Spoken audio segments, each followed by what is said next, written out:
Hello and welcome to another YouTube video. Today I'm going to be bringing you on a studio tour, and when I say studio I mean our garden shed that I've made one side look really nice, whereas the other side is full of ironing boards, shelves, boxes and general life paraphernalia. So really what you're going to see is one side of my garden shed and all of the beautiful artwork that is on the walls. The reason I wanted to show you this artwork is because the majority of it is done by independent artists that I found on Etsy.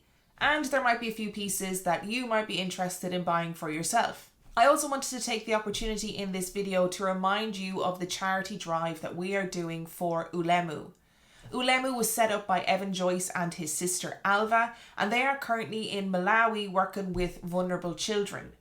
So they wanted to set up a charity where they were able to provide education, healthcare and food for vulnerable children.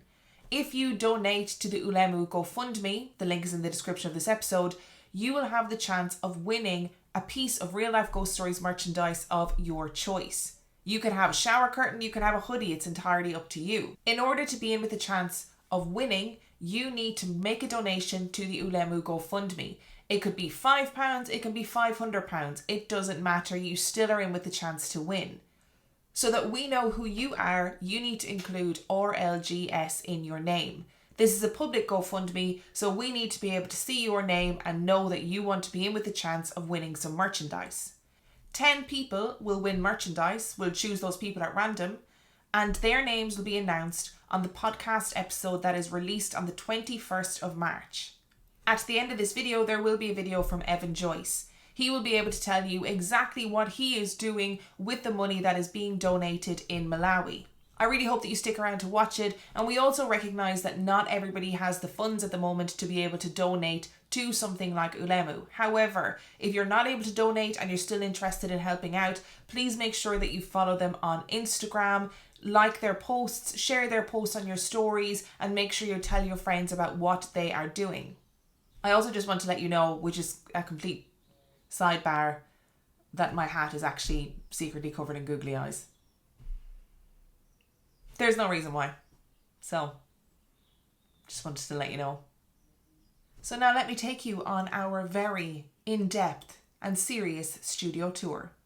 Okay, so the first piece of art, which is probably the most prominent one on the wall, was made for us by Tipple Art and Designs. So this was one of the first pieces of art that we ever got related to the podcast. And as you can see, it's this amazing collage that's so beautiful and colourful.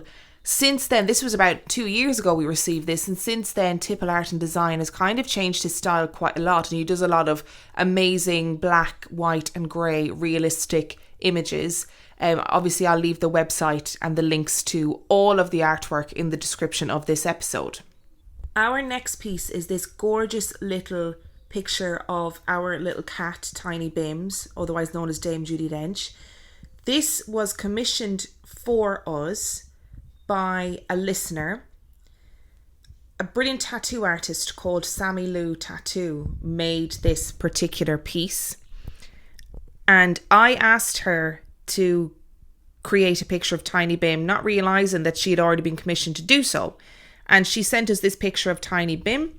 And she also sent us this amazing rose picture too, which I thought was just too beautiful not to frame. Because this piece was commissioned, or these two pieces were commissioned for us by a listener, we in turn commissioned her to do 2 pictures of the lovely cats of Sinead from the Poisoner's Cabinet. She's got 2 cats called Django and Lula. So this drop kick it down the stairs cross stitch was sent to us by the lovely Kate Can Do History on Instagram. Kate is A, incredible, and B, a really interesting account to follow on Instagram if you're interested in history but also current affairs. Following that, we have my T.S. Eliot cat.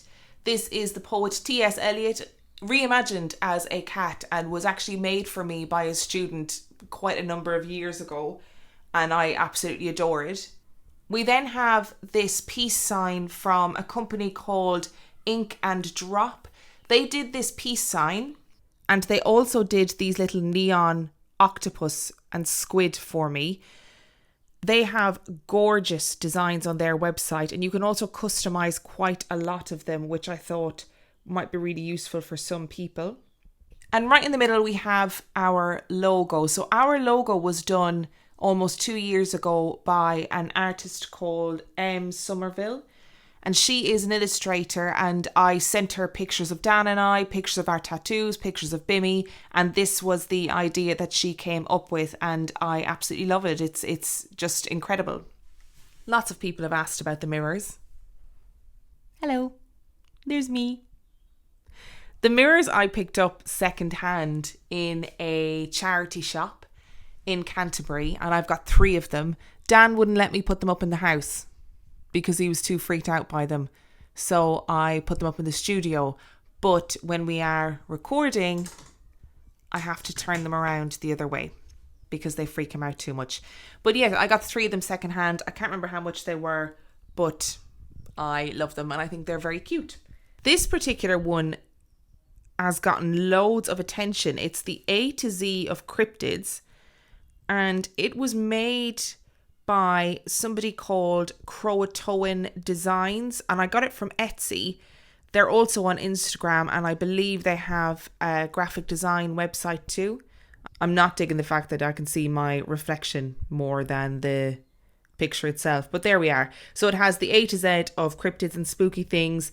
It is incredibly cute. A listener sent the link to me and was like, "This is my friend's website, just wanted you to have a look," and I obviously immediately bought the A3 print.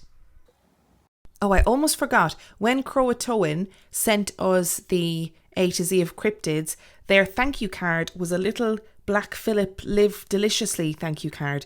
If you've seen The Witch, the movie, you will know what the reference is, and I loved it so much that I had to frame it. I commissioned this little watercolour from an artist on Instagram called Artist Amok. Do I Dare is a reference to a T.S. Eliot poem, The Love Song of J. Alfred Prufrock, and it's my favourite poem, and T.S. Eliot is one of my favourite poets, so I got her to paint it for me. This gorgeous little embroidery was actually done by Nick from The Poisoner's Cabinet, because he's super talented and pretty amazing, just so you all know. This little etching of Gorgeous Bimmy was done by Tony Dixon Art and arrived as a little surprise for us, and I absolutely love it. It is very cute. This piece of fan art was done by @TillyMint08 on Instagram. She emailed it over to us and then I printed it out, and as you can see, it has slipped down in the frame, which is very annoying. But I thought it was really cute and I loved it so much. If you are a long time listener, you will know that I am slightly obsessed with Super Duperstitious. I always wear their merch. I love their podcast. They are good friends of mine.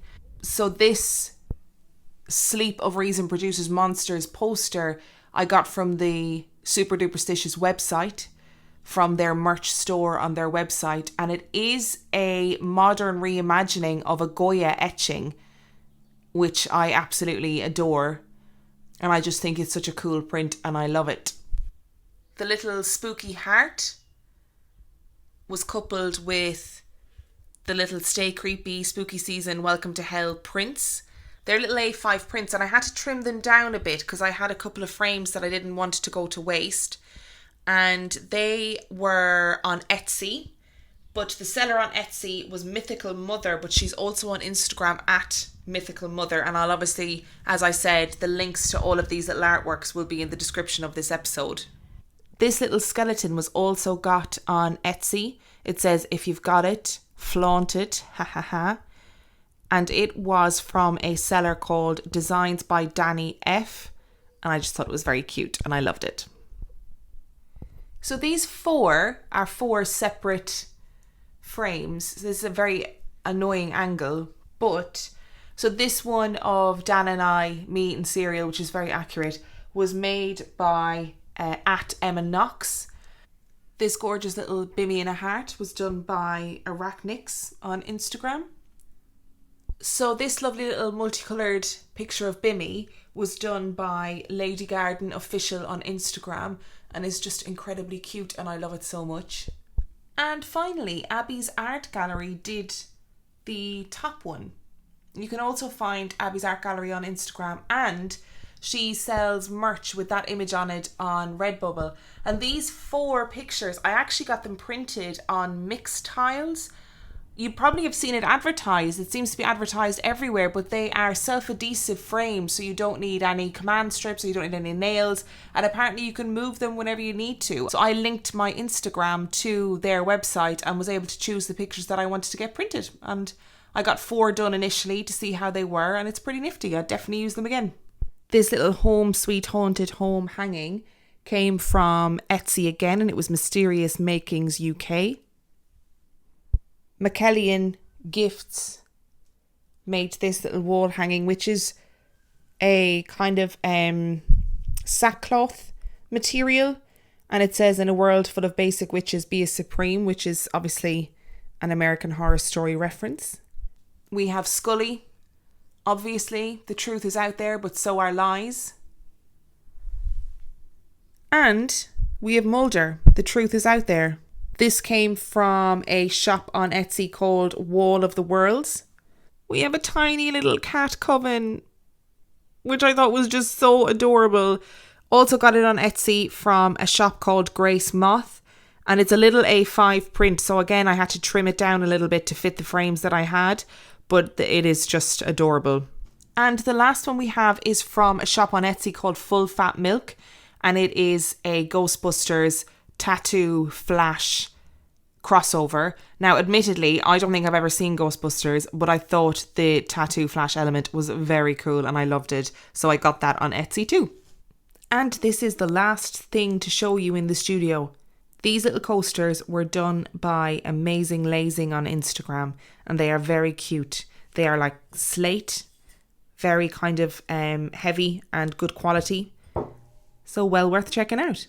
Oh, and just in case anyone was wondering about the candle that was stressing a lot of people out in the last video, it also massively stresses Dan out as well. It is a lovely Yankee candle. It's spiced orange. It was part of their Christmas collection. It's very nice.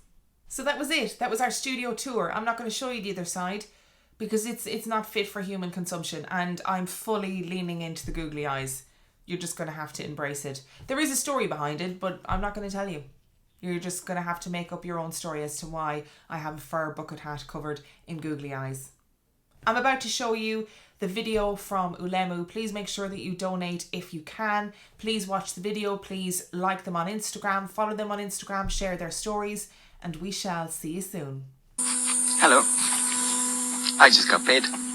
For the first time in 14 months, I got paid. Got a paycheck from my new job at the UN. And what am I going to do with my new money? I'm going to repair the patches on my pants that have been done many times over the last year by Mr. Palusa, one of the mask tailors. That'll cost me about 40 cents of a euro. I'm going to do some maintenance on the motorbike. Alva and I have decided we're going to take a course of Chichewa classes. And I'm going to give away 10%. 10% of this paycheck, and I'm going to give away 10% of all future paychecks. And I reckon I can manage that. I can. Why am I doing that? There's a few reasons for it. The first, it's needed. There's babies dying of hunger when there's enough food to feed everybody in the world. More sharing is needed. Now, my 10% isn't going to solve all those problems, but it will help treat some of the dozens of children who come up to Alva and I. Some come up to us every day with nasty but easily treated, cheaply treated skin infections. Scabies is a scourge around here. It costs about €1.50 to treat a child. School fees. This is the lean season. This is the time of the year in Malawi when the crops are in the field, they're grown, they're looking well now, thankfully this year, because the rains have been good, but they're not yet ready to be eaten, and it's been a long time since the last harvest, and the school term is just restarting here. So parents find it very difficult to pay, even if it is just very small primary school fees. It's about 60 cents of a euro. So with the Lifesavers Club, we pay 80% of that, about 50 cents of a euro per child. With 10% of my income, I could pay for 800 children to go to school, to primary school for a full term. Can you imagine? So that's where it might go to. And that brings up the second reason, because it feels great to be able to help to get 800 kids in school, in primary school for a term, and treat a fair few for scabies too. Then the third reason, because governments are not doing it. And based on the selfish scramble to vaccinate every adult in rich world countries before giving any consideration to the healthcare workers here in the poorest countries in the world, that they also get vaccines, if that's anything to go by, then governments aren't going to figure this out and make the inequalities of the world disappear by themselves. So governments set themselves a target. The OEC, rich world country governments, set themselves a target in 1970 to give 0.7%. That's 0.7 of 1% of their wealth to the poorest countries every year. 51 years later, only 5 of them have reached that target. And given the way things are looking now, because of COVID, because of decreased aid budgets, and etc., there's going to be even less money given internationally to the world's poorest. So yeah, it's for people to lead by example. That also means you don't even have to give 10%. If you give 1%, you're going to be doing better than almost all of the world's governments. And then a last reason, because that's what people here do. People here share. I'd say one of the major reasons why people in Malawi are so poor is because they keep sharing everything with everybody else. And I'd say they share definitely more than 10% of what they own. And it keeps them poor in a material sense, but it definitely strengthens the links between them as a community. It makes them a stronger and a richer community.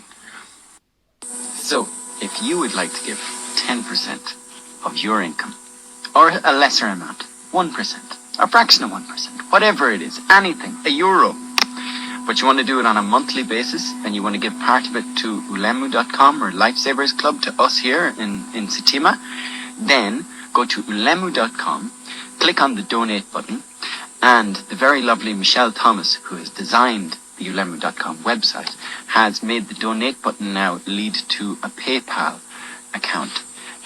So you can make a monthly donation there. Now, you have to have a PayPal account in order to do this. If you don't, then please don't scrap the idea completely. Send me a private message. Even if you do have a PayPal account and you can donate simply, still send me a private message, because I'd love to hear from anybody who wants to be a regular monthly patron of our activities here. Okay? All right, thanks. What you think? And another thing. That's it.